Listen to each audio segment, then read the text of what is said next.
Sense is run by a bunch of investment bankers, and their modus operandi.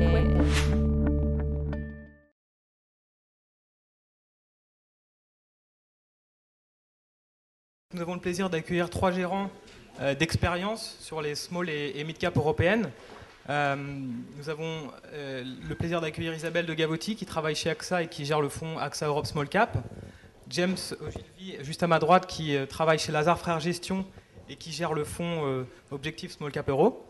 Et enfin, Monsieur Rondet qui travaille chez HSBC et qui gère le fonds HSBC Middle Cap Euro.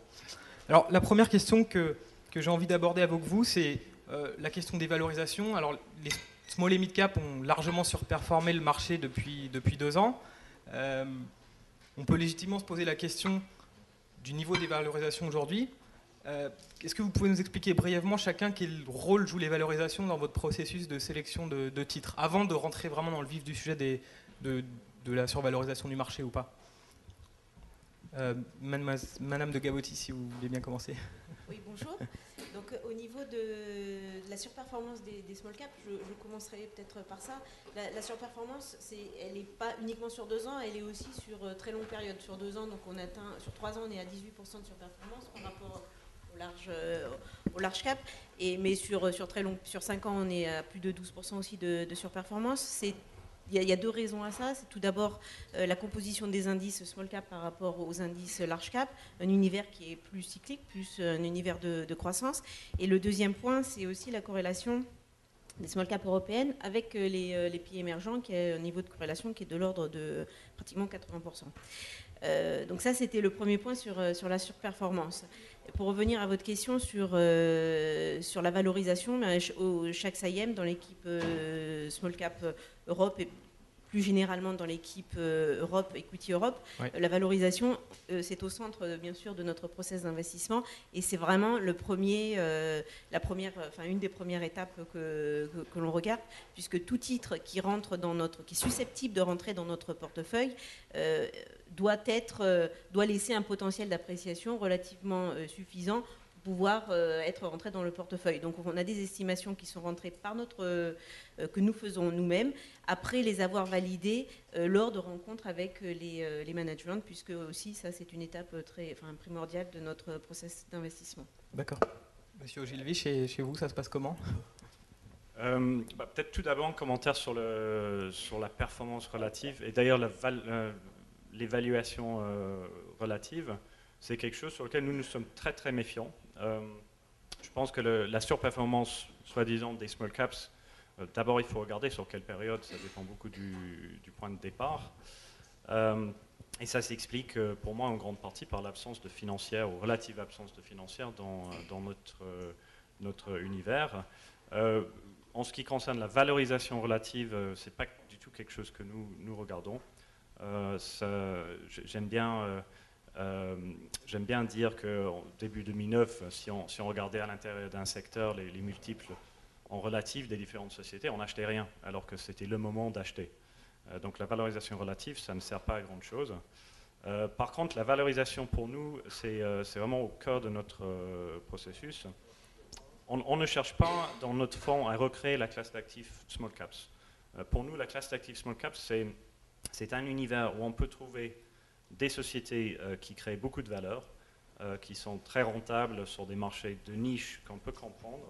Donc on peut comprendre quelle va être l'évolution de cette rentabilité, une croissance rentable idéalement, et on croise ça avec une approche très stricte sur la valorisation. Donc nous faisons les chiffres toujours nous-mêmes. Quand on regarde, on est très méfiant aussi par rapport aux chiffres des analystes sell-side et du consensus. Donc vraiment la moitié de notre temps est passé sur la valorisation. Faire des chiffres, faire un modèle avec nos prévisions et puis établir une valorisation qui doit refléter la valeur réelle de la société et pas du tout la valeur relative. Et ça nous permet de faire des choix qui sont parfois osés mais qui sont toujours des convictions en dehors des considérations de où on est par rapport aux large caps ou où on est par rapport aux autres titres du secteur. D'accord, donc vous développez vos modèles de valorisation sur chaque titre et puis ensuite vous travaillez à partir de vos propres estimations, c'est ça. Monsieur Rondet? Oui, donc chez HSBC, c'est vrai que, comme mes collègues, donc la valorisation est importante, mais pour nous, ce qui est beaucoup plus important, c'est la rencontre avec le management. C'est quelque chose que l'on met en évidence, qu'on met bien en avant. Et ensuite vient le choix, le tri, qui vient ensuite le tri par les valorisations. Donc en fait, chez nous, c'est d'abord la rencontre avec la société, puis les valorisations. Peut-être on reviendra sur la façon dont on approche le marché. Chez HSBC, on approche chez les small caps, on approche les valeurs par thème. On choisit des thèmes et ensuite on va chercher les sociétés qui vont dans ce thème-là, on les rencontre, et ensuite on regarde les valorisations et ensuite on investit. C'est plutôt dans ce sens-là. D'accord, donc un marché pas forcément en surchauffe selon vous. Où est-ce que sont les opportunités aujourd'hui? Où est-ce que vous voyez les titres les plus intéressants? Dans quel secteur, Monsieur Ogilvy? Alors moi, je trouve que le marché dans son ensemble des small caps n'est pas trop cher aujourd'hui. C'est à peu près correctement valorisé si on regarde le multiple de PE sur longue période.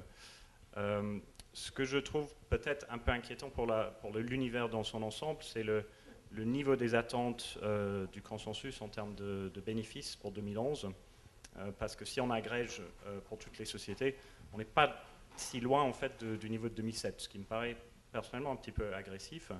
Ce qui est intéressant aujourd'hui, c'est l'hétérogénéité, à la fois des multiples et des estimations des uns et des autres pour différentes sociétés. Il y a beaucoup de sociétés où le marché attend des bénéfices supérieurs à 2007. C'est sans doute vrai pour certaines sociétés, mais pas pour d'autres, à mon avis. Donc il y a en conclusion des sociétés qui sont beaucoup trop chères et des sociétés qui sont franchement décotées. Et ça, c'est un marché pour une approche de sélection de valeur qui est vraiment idéale. À l'inverse, en 2005-2006, on avait une homogénéité des multiples et des attentes qui faisait que c'était très difficile de chercher de la performance sans simplement prendre du risque général sur la classe d'actifs. Donc aujourd'hui, moi j'ai une approche un petit peu différente par rapport au thème. Donc je trouve qu'il y a des thèmes, il y a des poches de surévaluation qui viennent d'une approche thématique, souvent. Notamment, enfin, on peut citer quelques exemples. Bien sûr. De secteurs plutôt que de sociétés. Mais si vous avez des sociétés aussi que vous aimez bien particulièrement, allez-y. Oui, je vais y venir. Mais par exemple, les énergies renouvelables, je peux citer aussi les maisons de retraite. Pour revenir sur les émergents, je trouve que l'année dernière, effectivement, tout le monde voyait qu'il n'y avait pas de croissance en Europe. Ça, c'est pas sorcier. On voyait qu'il y avait une croissance en Chine. Donc on cherchait une exposition au marché qui avait un peu de croissance. C'est magnifique si on imagine que tous les Chinois s'achètent une grille-pain. L'impact que ça peut avoir sur un titre comme SEB, j'ai rien contre SEB, c'est une excellente société. Mais ça peut entraîner, j'ai rien non plus contre les personnes âgées ou contre les énergies renouvelables. Je trouve ça formidable si on trouve quelque chose pour remplacer le pétrole. Simplement, ce sont des thématiques qui sont très facilement comprises par le marché dans son ensemble, et ça peut amener les investisseurs à avoir il y a une part de rêve là-dedans. À surjouer ces titres. Et du coup, souvent, je ne dis pas toujours, hein, mais souvent ça peut amener des multiples à être un petit peu excessif. Donc en revanche, il y a des secteurs que je trouve pas chers, c'est pas forcément des thèmes spécialement ça invoque pas le rêve, mais le travail temporaire, par exemple, en ce moment. Oui. Nous, on a deux sociétés, Amadeus Fire, Groupe Crit en France. Je trouve que les multiples ne reflètent pas du tout la reprise qu'on attend. Un autre secteur, ça pourrait être les SS2I, une société comme Devoteam en France ou une Ordina aux Pays-Bas, qui est un petit peu comme Sopra. Et puis, moi, le segment qui est toujours présent dans les small caps et qui est vraiment le segment que nous cherchons toujours, ce n'est pas un secteur, c'est le segment des valeurs qui ne sont pas connues par le marché, qui ne sont pas suivies par les analystes parce qu'il y a des titres où ce n'est pas rentable pour une société de courtage de mettre les moyens derrière. Mais ça crée justement des inefficiences très importantes. Il y a une société qu'on a un portefeuille depuis plusieurs années qui s'appelle Sto. C'est dans les matériaux de construction en Allemagne. C'est suivi par personne. C'est pas autant une société qui est de très grande qualité et qui, du coup, est regardée par très peu de gens. Les multiples sont faibles et on peut trouver de la valeur. Donc c'est ce genre de segment plutôt qu'un secteur que moi je regarde, et je trouve qu'en ce moment il y a beaucoup de sociétés qui tombent dans cette catégorie, qui sont très décotées avec des perspectives très intéressantes et des business models qu'on peut comprendre. C'est très clair. Monsieur Rondet? Oui, donc chez HSBC aussi, donc on pense que les valeurs, les petites valeurs ne sont pas si chères que ça. Reste encore attractive. Enfin, nous, ce qu'on privilégie comme secteur, on reste encore très parapétrolier. On pense que c'est un secteur qui a beaucoup souffert récemment et qui devrait continuer à bien performer. On reste, contrairement sur les pays émergents, on pense que c'est là que va se retrouver quand même de la croissance. Alors c'est vrai, il y a un tri à faire en termes de valorisation. Il y a encore énormément, il y a eu des grosses, en début d'année, il y a eu pas mal de prises de bénéfices qui ont fait surtout ce segment-là, de secteur industriel qui était très investi sur la Chine, parce qu'on parle beaucoup de la Chine, mais aussi le Brésil, l'Inde. Ça a été une bonne occasion de revenir, et je pense que la croissance, même si elle sera un peu plus faible, on retrouvera quand même la croissance sur ce segment-là. Donc nous, on privilégie en ce moment donc, les parapétrolières, donc CG Veritas notamment, ou SBM Offshore en Hollande, et sur la partie émergente, pardon, on suit pas mal, par exemple Metso, la société finlandaise Metso, qui a quand même des contrats assez importants. D'accord. Madame de Gavotti? Oui, alors pour revenir sur la valorisation des small cap par rapport au large cap, donc comme je le disais précédemment, pour nous aussi, regarder la valorisation comme ça à un instant donné des large cap par rapport au small cap, ça a quand même très très peu de sens, puisque c'est un univers de croissance, donc les perspectives de croissance des small cap sont largement supérieures à celui des large cap. Donc du coup, bon, regardez, on aura toujours une prime. Ça justifie d'avoir une valorisation voilà, plus élevée. C'est pas, si vous voulez, c'est pas différenciant. Bon, par contre, être investi sur les small cap reste quand même pour nous un investissement de manière structurelle. Et à ce titre, notre process qui a été mis en place depuis des années chez AXA IM est une répartition au sein de notre équipe par secteur. Donc notre objectif est vraiment d'avoir une vue sur chacun des secteurs et de limiter, si vous voulez, d'éviter d'avoir des sous-expositions ou des surexpositions sectorielles. Donc donner une préférence d'un secteur par rapport à un autre, c'est pas, nous, ce que l'on fait, on cherche vraiment de la sélection de titres au sein de chaque secteur. Et ce que l'on regarde, c'est les perspectives à moyen terme et la sous-valorisation de certains titres au sein de ces secteurs. Donc à court terme, ce que l'on a tendance à privilégier, ce sont quand même des sociétés où on a quand même une très belle visibilité. Alors une visibilité qui peut venir de par l'exposition des pays émergents ou de par tout simplement la position concurrentielle au sein du secteur. Et je citerai deux exemples. Le premier, c'est un titre italien, c'est la société Campari, où là, vraiment, voilà, c'est plutôt une société qui n'est pas vraiment exposée aux pays émergents, mais où on a vraiment un savoir-faire du management et la capacité du management à acquérir des marques et à leverager les marques qu'ils achètent au sein de leur réseau de distribution. Et donc, de ce fait, on a une croissance qui est très visible et une valorisation qui ne reflète pas cette visibilité. Un autre titre dans le domaine un peu plus Internet, parce que là, c'est aussi c'est vraiment des applications, une application technologique qui crée qui va créer et qui a déjà créé de la valeur. C'est la société allemande Delticom. C'est une société qui vend des pneus sur Internet. Et là, on voit que le taux de pénétration de la vente par Internet permet d'avoir cette visibilité que l'on recherche et cette croissance sur le moyen terme, et donc une sous-valorisation sur le moyen terme de titres. Ok. vous mentionnez tous les trois, à un moment ou à un autre, la rencontre du management avant d'investir dans les titres. Est-ce que vous pouvez nous expliquer brièvement qu'est-ce que vous cherchez, qu'est-ce qui retient votre attention quand vous rencontrez les managements des entreprises, et nous donner un exemple où vous avez rencontré le management d'une société et ça a complètement changé votre vision sur un titre, positif ou négatif. Monsieur Ogilvy? Oui.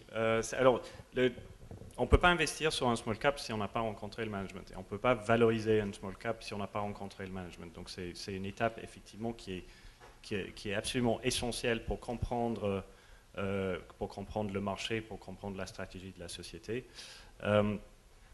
Après, il y a d'autres points qu'il faut vérifier quand même quand on investit dans un small cap, parce qu'on ne peut en général pas se désengager d'une position dans la journée. Et nous, en tout cas, quand on investit, c'est pour accompagner une société sur une longue période, idéalement, si la valorisation reste cohérente avec nos attentes économiques. Donc on doit évaluer la compétence du management. Dans le cas où c'est un actionnaire familial qui est également le gérant de la société, c'est important de vérifier que ses intérêts soient bien alignés avec les... on est très sensible à cette question chez Morningstar aussi. Nôtres. Donc ça c'est... Oui, je sais. Donc ça c'est très important. Je vais dire quelque chose qui est peut-être un petit peu controversé.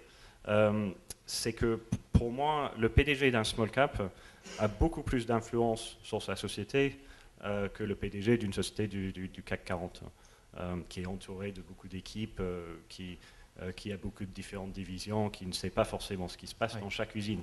Un small cap, le patron est aux manettes, il a vraiment une connaissance parfaite de sa société, et c'est du coup d'autant plus important de le connaître et de l'évaluer en quelque sorte. Alors qu'est-ce que j'aime pas?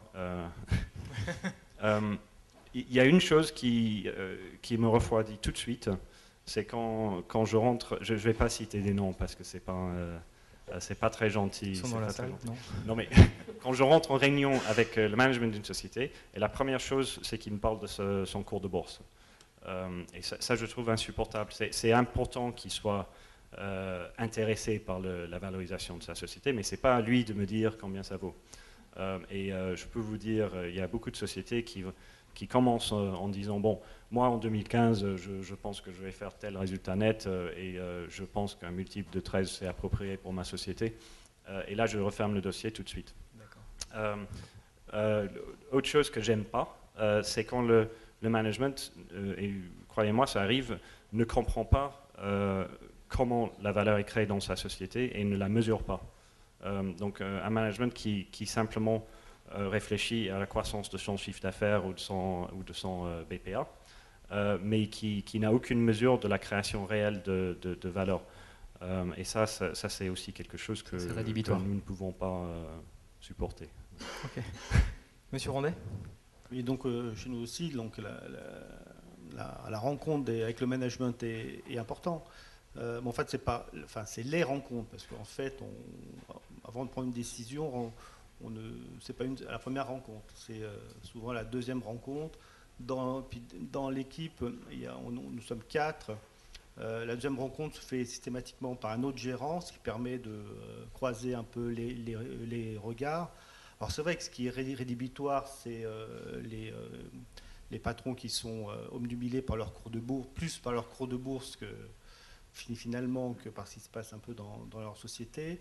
Les patrons qui sont incapables, qui vous donnent un plan à 3-4 ans, mais incapables de vous donner la façon dont ça va se mettre en place. Donc tout ça, c'est quelque chose qui est assez rédhibitoire, et donc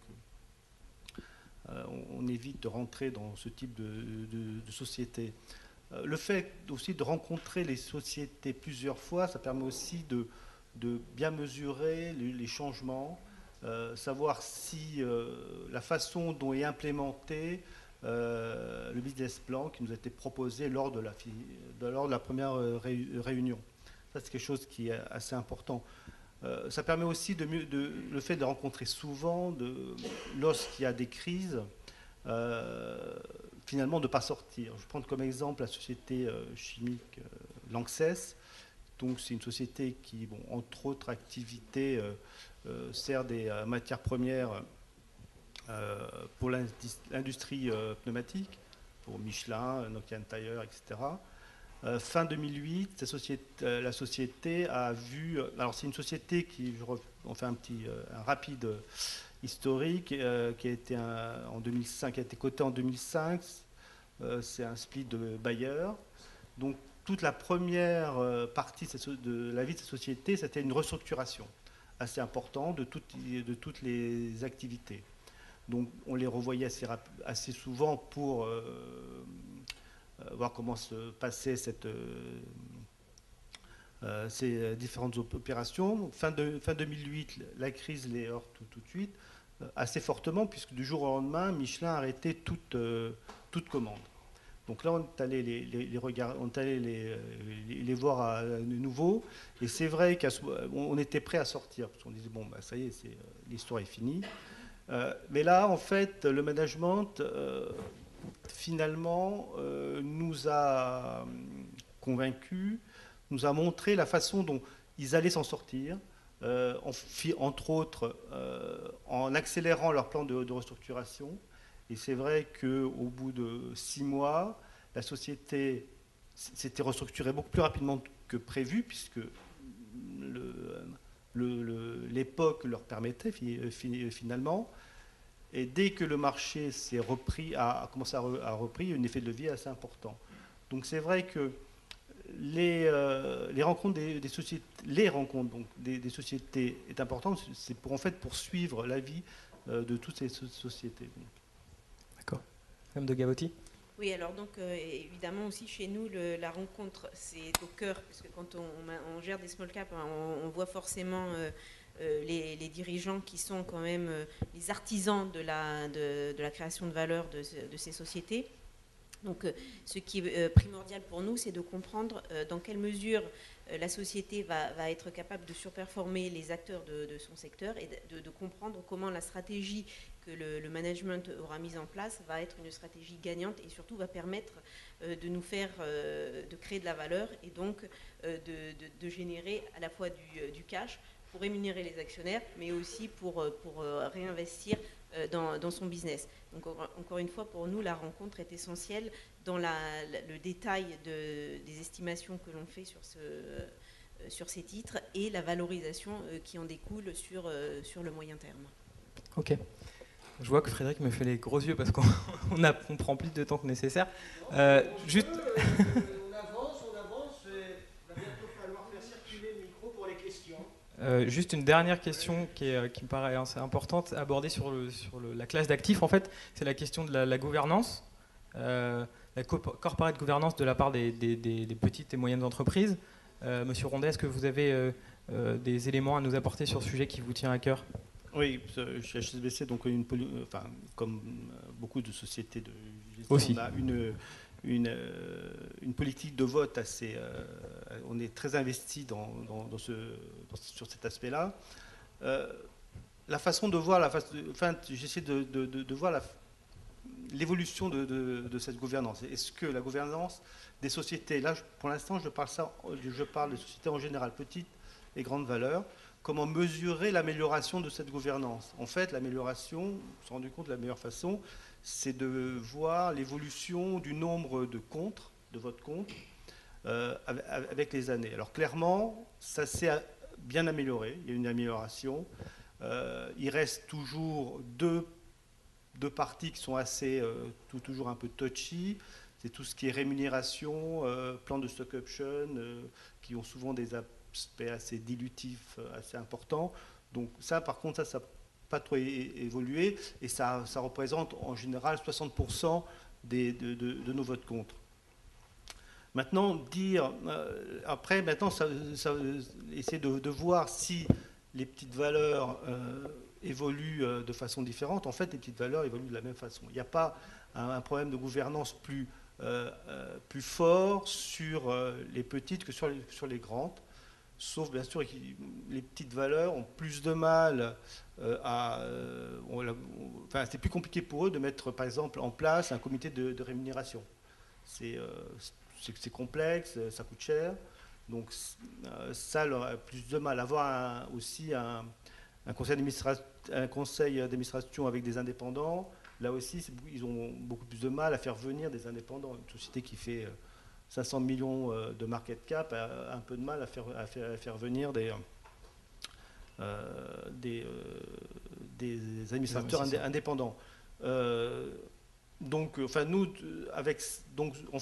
on a décidé de ne plus voter contre toutes les valeurs qui sont en dessous d'1 milliard d'euros, d'adapter notre politique de vote. Alors, en mettant ça de côté, bon, on a vraiment l'impression qu'il y a comme l'ensemble du marché, l'ensemble des valeurs, une amélioration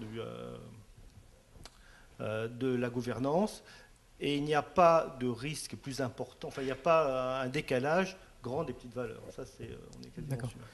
Juste avant qu'on prenne les questions, peut-être 2-3 mots sur les facteurs de soutien sur la classe d'actifs à moyen terme et aussi les risques que vous avez identifiés chacun, rapidement en 2-3 mots. Oui, en 2 mots. En 2,5 mots, monsieur Ogilvy. Bon, en 2 mots.